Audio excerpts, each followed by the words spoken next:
계속해서요. 예. 그러므로 나는 아버지께 무릎을 꿇고옵니다. 아버지께서는 하늘과 땅에 있는 각 족속에게 이름을 붙여주신 분이십니다. 아버지께서 그분의 영광의 풍성하심을 따라 그분의 성령을 통하여 여러분의 속사람을 능력으로 강건하게 하여 주시고 믿음으로 말미암아 그리스도를 여러분의 마음속에 머물러 계시게 하여 주시기를 빕니다. 여러분이 사랑 속에 뿌리를 받고 풀을 잡아서 모든 성도와 함께 여러분이 그리스도의 사랑의 너비와 길이와 높이와 깊이가 어떠한지를 깨달을 수 있게 되고 지식을 초월하는 그리스도의 사랑을 알게 되기를 빕니다. 그리하여 하나님의 온갖 충만하심으로 여러분이 충만하게 되시기를 바랍니다. 우리 가운데서 일하시는 능력을 따라 우리가 구하거나 생각하는 것 이상으로 더욱 넘치게 주실 수 있는 분에게 교회 안에서와 그리스도 예수 안에서 영광이 대대로 무궁무진하도록 있기를 빕니다. 아멘. 이게 지난주에 한 건데요. 하나님의 그 풍성하신 그 사랑의 넓이와 깊이와 높이를 헤아리 알기를 원한다. 그러면서 그 앞에는 그리스도의 비밀, 그 비밀 때문에 자기가 가장 작은 자 중에 작은 자보다도 못한데 사도로 부름을 받았다 하는 자기 정체성에 대한 인식과 동시에 하나님의 비밀과 계획을 깨닫고 하나님의 사랑의 깊이와 넓이와 높이를 깨닫고 한 칸 더 나가서 풍성하게 되는 거 있잖아요. 더욱 넘치게 해주시는 분, 우리의 생각을 뛰어넘어서 더욱 넘치게 해주시는 분, 이게 이제 어떤 면에서는 깨달음인데, 깨달음은 지식으로 논리적인 사변을 통해서 추론을 통해서 차곡차곡 쌓아서 아는 게 하나 있고, 두 번째는 직관으로 아는 게 있고, 세 번째는 몸과 몸이 살을 맞대고 알듯이 화육을 통해서 아는 게 있어요. 다시 말해서 하나님의 비밀이 자기 속에 와서 내가 나의 일부가 되고 나의 전부가 돼서 내가 그냥 나를 알듯이, 그래서 영어에서는 think of 이렇게 쓰더라고요.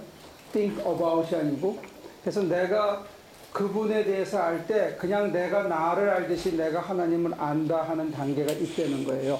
그래서 지금 우리가 이 알의 세 자리를 얘기하는데, 성경 공부는 자칫하면 논리적으로 추론하고 따져서 여기 증거가 있으니까 이게 이거다에 그칠 우려가 많이 있어요. 근데 그 백업 없이는 사실 직관이 맞는지 틀리는지 자리하기가 참 어려워요. 어떤 사람이 이거다 해서 깨트려서 참 신기한데 한참 지나가 보면 앞뒤가 안 맞는 소리를 할 수 있거든요.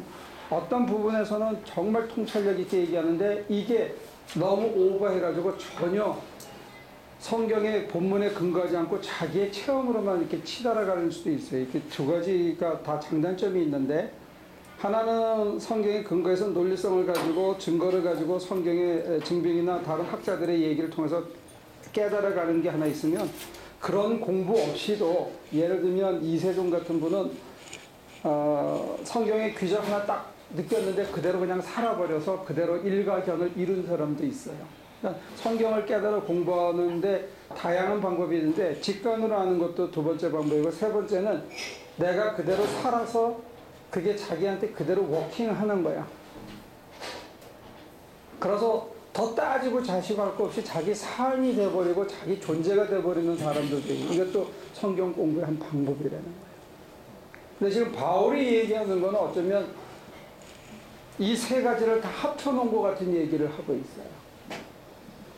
그 사람은 학자였으니까 학문적인 성경을 무지하게 많이 연구했고, 그 다음에 지금 쓰는 거는 성경을 바탕으로 해서 자기의 체험을 얘기하는 거죠. 자기의 깨달아서 삼층천에 갔던 비밀을 보고 갔던 얘기를 하는데, 그게 그 비밀을 보고 온 것에 그친 게 아니라 감옥에 갇힌 바 돼서도 그게 스틸 감옥 안에서도 워킹한다는 것을 자기가 확신을 갖는 거예요.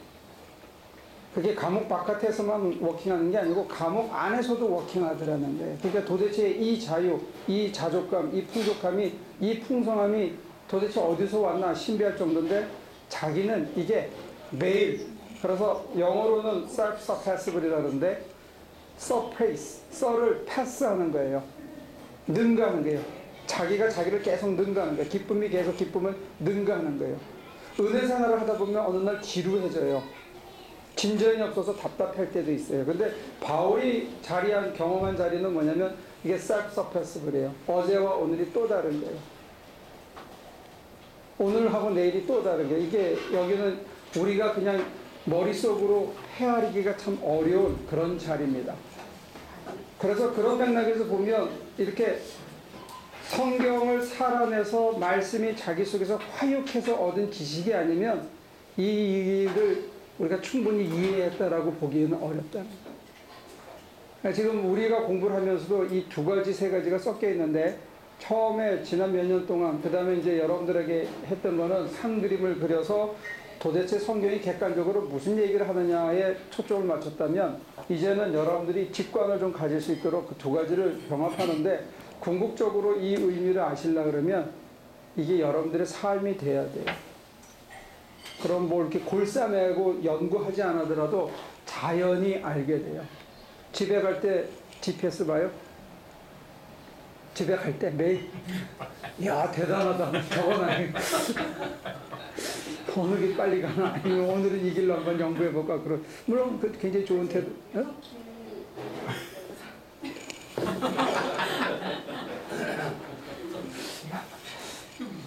잘 찍었네. 저런 특이한 케이스도 있어요. 근데 이제 많은 경우에 집에 가면 그냥 차 타면 그냥 가죠. 그래서 이제 저희 나이 되면 어떤 일이 있냐면 차가 지만 들어가 어디 가야 되겠다는 생각을 잊어버린 거예요. 그냥 차는 바퀴를 따라가. 그런 수도 있어요. 자, 그러면 이제 4장으로 넘어갑니다. 여기서 3장에서 제일 중요했던 게 그리스도의 비밀이에요. 그리스도의 비밀을 자기는 알았다는 거예요. 그 비밀이 뭐냐? 내 인생을, 우리의 삶을, 모든 이방인들을 풍성케 하는 삶. 하나님의 그 놀라운 사랑의 넓이와 깊이와 높이를 우리가 점점 깨닫고 그것을 내 것으로 할수록 내 인생이 점점 풍성해지더라 하는 얘기를 하고 그 다음에 이제 4장으로 넘어가고 있습니다. 자, 4장을 읽어볼까요? 네, 그러므로 주님 안에서 갇힌 몸이 된 내가 여러분에게 권합니다. 상황은 갇혀 있습니다. 여러분은 부르심을 받았으니 그 부르심에 합당하게 살아가십시오. 겸손함과 온유함으로 깍듯이 대하십시오. 오래 참음으로써 사랑으로 서로 용납하십시오. 성령이 여러분을 평화의 띠로 묶어서 하나가 되게 해주신 것을 힘써 지키십시오. 예. 근데 이게 다 실천에 관한 얘기인데 이 실천은 사람 힘으로 하기 힘든 실천입니다. 그리스도의 비밀을 알기 전에는 하기 힘든 실천이고 하나님의 충만하신 사랑이 내 안에 와야만 더불어서 할 수 있는 실천의 내용들만 나열되어 있습니다. 인간적인 노력으로 이게 참 어려운 얘기들만 합니다. 근데 바울은 이것을 믿음의 행위라고 부르는 거예요. 믿어서 가능한 행위입니다. 내가 믿을 때 내 믿음 안에 역사하시는 하나님의 사랑으로 인해서 할 수 없던 내가 할 수 있게 되는 그런 변화인데 뒤에 가면 이걸 새 사람이라고 이름해요. 그러니까 이게 내가 원해서 결단하고 결심하고 노력한다고 진행되는 게 아니라는 거예요. 그런 의미에서 이것은 행위가 아니고 인위적인 행위가 아니고 이거는 사랑으로 어쩔 수 없이 밀려서 하는 함이 없는 함 이런 그런 의미의 실천이고 이것이 내 인격이 됐을 때는 저절로 드러나는 거죠. 이게 화육이 돼서 내가 그런 사람으로 변하면 내가 하는 모든 일거수일투족이 이렇게 될 수밖에 없는 그렇게 된. 근데 그걸 지향하는 겁니다. 그렇게 된 사람을 새 사람이라고 부르는 거예요. 그걸 지향하는 사람을 새 사람이라고 그러고 그게 기독교인이 이 땅에서 구원을 누리면서 사는 삶이라고 이제 설명하는 거예요. 자, 넘어가 볼까요? 그리스도의 몸도 하나요 성령도 하나입니다. 이와 같이 여러분도 부르심을 받았을 때에 그 부르심의 목표인 소망도 하나였습니다. 주님도 한 분이시요 믿음도 하나요 세례도 하나요 하나님도 한 분이십니다. 하나님은 모든 것의 아버지시요 모든 것 위에 계시고 모든 것을 통하여 계시고 모든 것 안에 계시는 분이십니다. 예. 그러면 여기서 잠깐 끊으면 분파라는 그 현실적인 문제에 대한 대답이기도 하지만 주님이 한 분이고 하나님 한 분이라는데 실천적으로 우리가 새 사람으로 살아가는 데 있어서 저와 여러분들에게 직관이 늘어나야 되는데 어떤 직관이 늘어나야 되냐면 6절에 있는 것을 느끼는 직관이 늘어나야 된다는 거예요. 다시 말해서 이성적으로 이게 납득이 되면 그 다음에는 믿어주고 이게 감각으로 직관으로 느껴져야 된다는 게요. 뭐가 6절에 한번 읽으실래요 다시? 하나님도 한 분이십니다. 하나님은 모든 것의 아버지시요 모든 것 위에 계시고 모든 것을 통하여 계시고 모든 것 안에 계시는 분이십니다. 예, 모든 것 위에 계시는 게 느껴져야 되고 모든 것을 통하여 계시는 게 느껴져야 되고 모든 것 안에 계시는 게 여러분들에게 느껴져야 된다. 그러니까 어떤 사건이 벌어졌을 때 그 사건 안에 계시는 하나님이 느껴져야 된다는 거예요. 그리고 내가 차를 타고 가는데 이 공간 안에 하나님이 가득 찬 게 느껴져야 된다. 안 그러면 이 성경 공부는 성경 따로 나 따로가 되는 거예요. 내게 안 되는 거죠.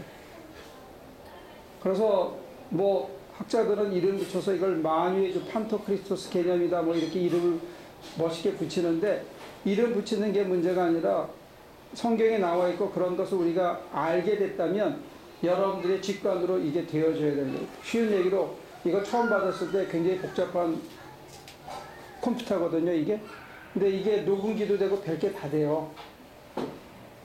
카톡도 되고 다 된다고. 어떤 사람은 아직도 이 그 번호판만 있는 아날로그인가요? 그 전화기 아직도 갖고 다니는 분도 있어요. 근데 지금 이걸로 카톡을 쓰다가 어떤 때 이게 나가가지고 그거를 하루 쓰는데 그걸로 내가 어떻게 문자를 보냈는지 참 갸륵하다는 생각이 들더라고. 그걸 3번씩 누르고 글자 하나 되면 또 3번씩 누르고 해서 야, 참 그런 시절도 있는데 이게 굉장히 편하거든요. 근데 숙지하는데 시간이 좀 걸려요. 근데 문제는 이게 내게 되려면 내가 마음껏 쓸 수 있어야 돼.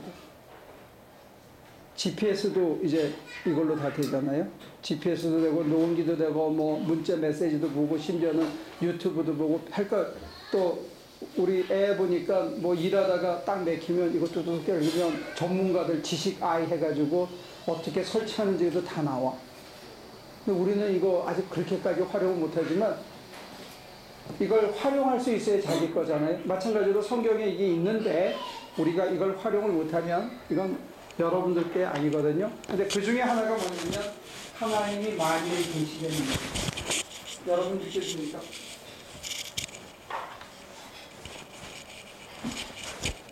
하나님이 만유에 계신 게 느껴지면 모든 것을 통하여 계시대요. 저와 여러분들이 만나는 사소한 일처럼 보이는 수많은 일들 속에 하나님이 개입해 계시다는 거예요. 그게 느껴지네요.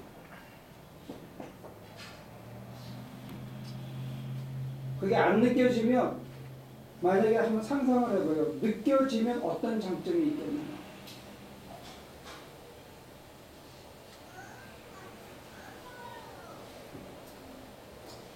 옛날에 거꾸로 해서 천둥이 칠 때 이게 하늘에서 팍 미운 놈 골라서 치고 하늘에서 가끔 이런 소리가 들렸고요. 아이 되게 안 맞네.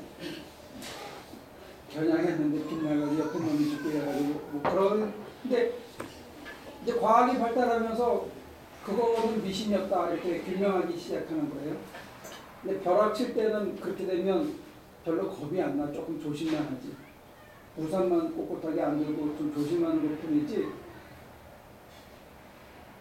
벼락이 죄 많은 놈들을 골라서 때리는 거다 그러면 저 같은 사람들이나 죄 많은 사람들은 비 오는 날 잘 안 나가려고 그럴 거 아니에요. 그죠? 또 죄 많이 짓는 거 누가 짓는지 알면 그 사람이랑 같이 안 가려고 그러죠. 잘못하다가 자기가 대신 맞을 수 있으니까. 근데 그런 게 미신이라 그러면 비 오는 날 자유롭게 나갈 수 있거든요. 근데 거꾸로 그런 미신이 다 걷어졌을 때 우리가 성경에서 약속한 대로 증언한 대로 그걸 체험하신 바울이 얘기하는 대로 만약에 만유 속에 하나님이 계시다면 나한테 일어나는 모든 사건 속에 사실은 하나님이 계셨다면 지금도 계시다면 여러분들은 어떨까요? 투표효과? 사는 게 더 뻑뻑할 거야. 사는 게 훨씬 좋아질 거야.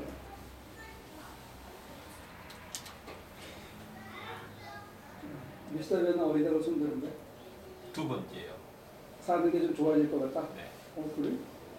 하느님이 계시어 살아서 계셔서 일일이 다 보시면 지금부터 사는 게 훨씬 더 부자연스럽겠다 이렇게 생각하는 분은 없어요?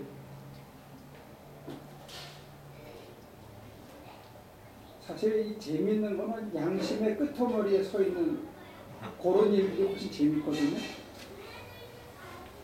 내 양심이 그렇게 간당간당한 그 자리에 서야 이게 재밌는데 그거를 하나님께서 만약에 지켜보고 계시다 그러면 양심이 이렇게 확장되면 못하게 된단 말이에요.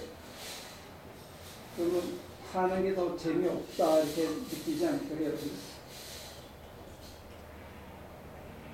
어떻게 생각해요?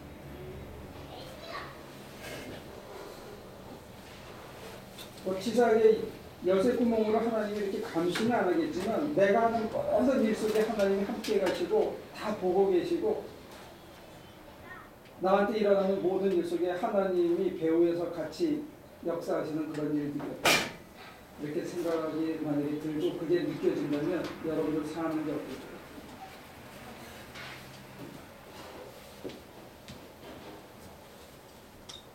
저는 신학적으로 전혀 헐레받지 않은 여러분들의 생생한 느낌을 듣고 싶습니다. 정해지지 않은 어떨 것 같아요? 하나님이 다 보고 있어. 다 같이 해. 일어나는 모든 일이 하나님이 이렇게 어느 정도 감당을 해가지고 나한테 그런 일들이 벌어져요.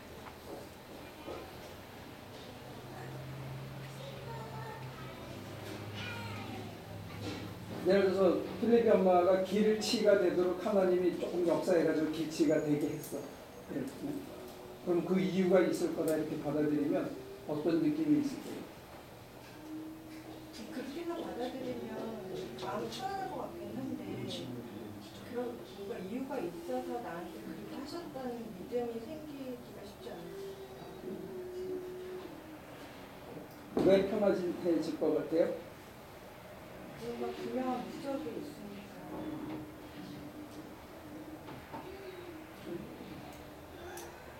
목적이 있어서 그럴 수도 있고 나한테 그게 제일 좋기 때문에 주어졌다고 생각할 수도 있고 뭐가 일어나든지 간에 지금 이 상황에서 내게 제일 좋은 것이라고 만약에 내가 견딜 만한 거라고 받아들인다.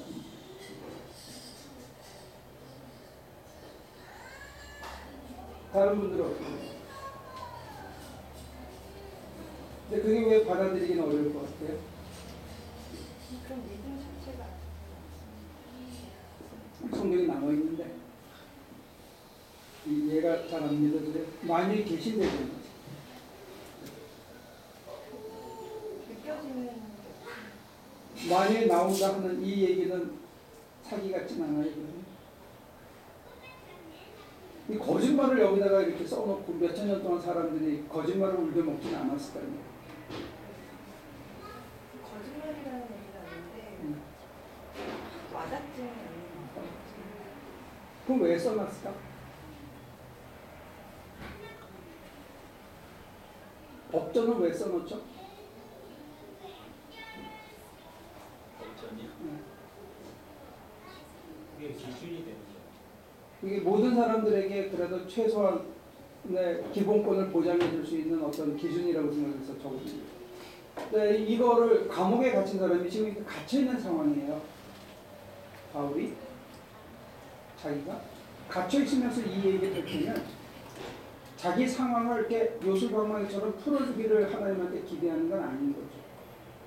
갇혀있으면서 이런 진리를 자기가 진리라고 믿고 이걸 실천하고 이것대로 사니까 이 외형적인 가침으로부터 상당히 릴리즈 되는 것을 어떻게 느꼈는지. 근데 목숨이 경각에 달리는 사람인데 어떤 면에서 거의 유서나 마찬가지인데 이 유언을 왜 남겼겠느냐. 어떤 목적에서 이런 걸 남기고 누굴 위해서 남기고.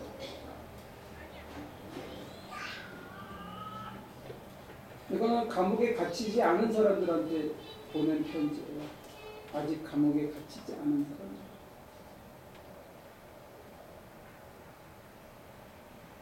그리고 뒤에 나가면 나를 본받아라 이렇게 있거든요.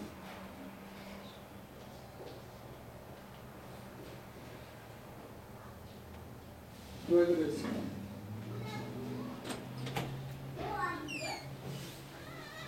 이게 안 받아들여진다. 솔직담백하게 얘기해줘서 고마운데 만약에 이게 느껴지면 어떨 것 같으냐 했을 때 그 다음에 스스로에게 한번 물어보라는 거예요. 여러분들도 나는 왜 이게 안 받아들여지는가.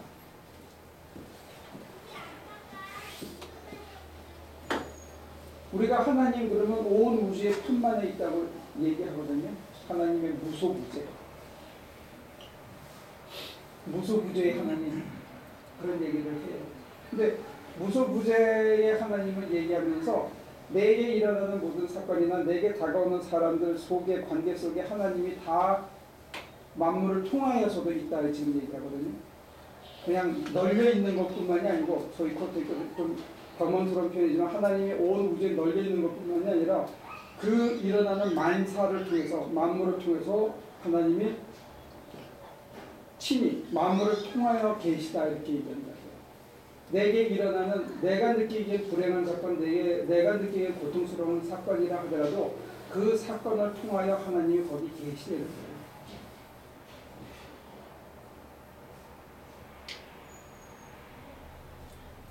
만약에 여러분들이 이게 안 느껴진다 그러면 여러분들은 직관으로 하나님을 아는 자리에 아직 이르지 못한 거예요.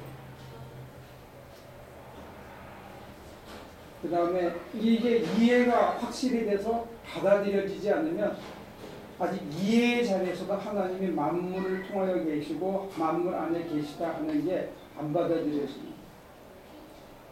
이거는 인식의 전환이 필요합니다. 하나님이 그럴 수도 있다. 우리는 그런 분을 하나님이라고 불렀다. 근데 어느 날 그것이 받아들이고 난데 우연히 산을 쳐다보고 있는데 우연히 차를 한잔 마시고 멀리 내다보고 있는데 하나님이 꽉 차 있는 것만 같고 내 등 뒤에서 계시는 것만 같은 느낌이 들고 그 이후로 내 생활 전반이 내가 세상을 바라보는 안목이 확 달라지는 수가 있대.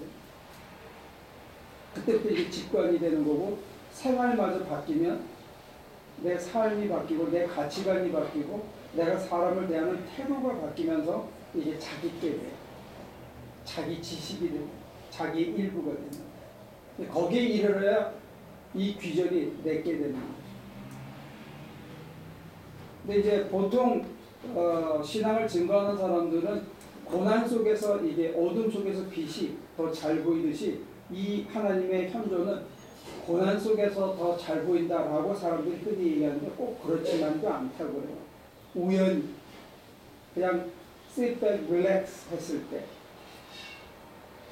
그리고 어떤 분들은 마누라가 새벽기도 갔다가 밥상 들고 오는데 밥상을 차면서 그런 사람들이 있어요. 그건 어케이션은 다양해요. 근데 이걸 이제 훈련을 통해서 하는 게 무슨 명상이라든지 기도라든지 이런 거는 그것을 또 집중화시켜서 여기를 관통하도록 이것을 자기 걸로 받아들이도록 도와주는 보조적인 방법이에요. 그걸 means of grace라고 해요. 은총의 수단이라고 해요. 은총을 받아들이는 하나의 수단으로서 그런 게 있는데 은총의 수단 중에 하나가 금식, 은총의 수단 중에 하나가 선행, 선한 일을 하다 보면 땀 흘리고 고생을 하다가 이게 부딪히기 쉽다는 거예요. means of grace 중에 기도나 명상도 들어가요. 그리고 옛날 사람들은 고행도 했어요. 금식하고 고행하면서 그 다음에 순례길을 가면서 이걸 깨닫게 되는 거예요. 그래서 지금 바울은 감옥에 갇혀서 이걸 깨닫고 자기 정체성을 확인하고 이 글을 읽는 사람들에게 명시적으로 이걸 요구하는 거예요. 근데 이게 뭐냐면 저와 여러분들이 신앙생활을 하게 되면 반드시 하나님이 누구냐 했을 때 저와 여러분들이 거쳐야 되는 과정이에요. 하나님 누군지 알아야 내가 믿을 거 아니에요. 막연히 누가 믿었다, 막연히 내가 믿던 식으로 하는 게 아니고 이게 머리로도 가슴으로도 뿐만이 아니라 내 살과 뼈마디가 하나님이 온통 계시는 걸 느끼고 나한테 확 좋은 일로 다가오는 것처럼 보이는데 하나님의 마음으로 꿰뚫어 보면 그 뒤에 거기 공팡이나 썩은 게 인간의 사심이 쫙 묻어있어요. 그러면 내가 그걸 섣불리 덤비지 않게 되거든요.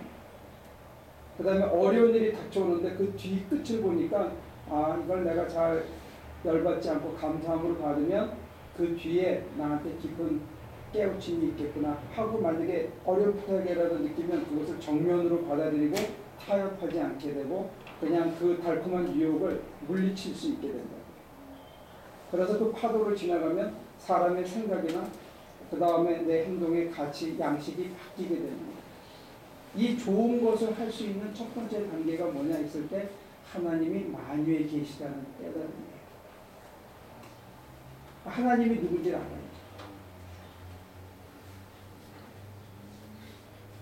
바울이 이제 에베소서를 쓰면서 우리에게 가장 강조하는 저희 주님의 비밀, 경륜, 풍성하심, 깊이와 넓이, 높이 이 얘기하면서 지금 우리들에게 일러주는 게 뭐냐면 하나님이 만져지느냐 이 쉬운 말.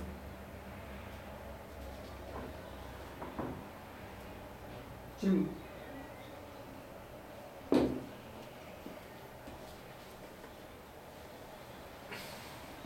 만져지지 않으면 쉬운 말로 떡 주무르듯이 가지고 활용하지 못한다는 거예요.